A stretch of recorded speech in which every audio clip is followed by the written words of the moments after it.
क्या आप जानते हैं, छत्तीसगढ़ के बस्तर में एक ऐसा मंदिर है जहां माता दंतेश्वरी सिर्फ विराजमान ही नहीं हुई, बल्कि खुद चलकर यहां तक आई थीं।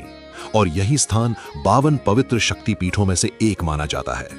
कहते हैं यहां माता सती का दांत गिरा था, इसलिए इस जगह का नाम पड़ा दंतेश्वरी। लेकिन इस मंदिर की कहानी यहीं खत्म नहीं होती। असली रहस्य तो उसके बाद शुरू होता है। कहते हैं कि वारंगल के राजा अन्नम देव को एक रात स्वप्न में माता दंतेश्वरी के दर्शन हुए। माता ने कहा, मैं तुम्हारे साथ चलूंगी और जहां तक मैं तुम्हारे पीछे चलती जाऊंगी वहां तक की पूरी धरती तुम्हारे राज्य में शामिल हो जाएगी। लेकिन एक शर्त है, तुम कभी पीछे मुड़कर नहीं देखोगे। राजा ने माता की शर्त स्वीकार कर ली और फिर शुरू हुई एक अद्भुत यात्रा। राजा आगे आगे चलते रहे और माता दंतेश्वरी उनके पीछे पीछे अपनी पायल की मधुर ध्वनि के साथ चलती रहीं।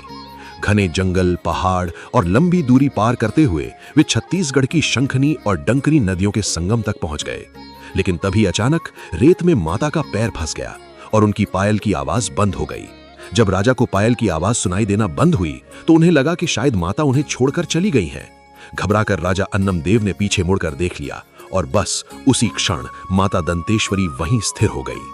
कहा जाता है कि माता ने अपना आंचल सामने की ओर फैला दिया और उस आंचल के सामने की भूमि को कहा जाने लगा वस्त्र।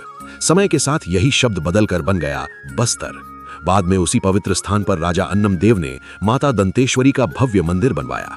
आज भी ये मंदिर बस्तर की आस्था, शक्ति और चमत्कार का सबसे बड़ा केंद्र माना जाता है। कहा जाता है कि जो भी भक्त सच्चे मन से यहाँ माता दंतेश्वरी के दरबार में आता है, उसकी हर मनोकामना पूरी होती है।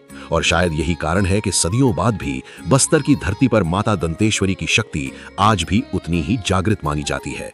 अगर आप ऐसी ही रहस्यमयी और चमत्कारी मंदिरों की कहानियां सुनना चाहते हैं तो चैनल को अभी सब्सक्राइब जरूर करें।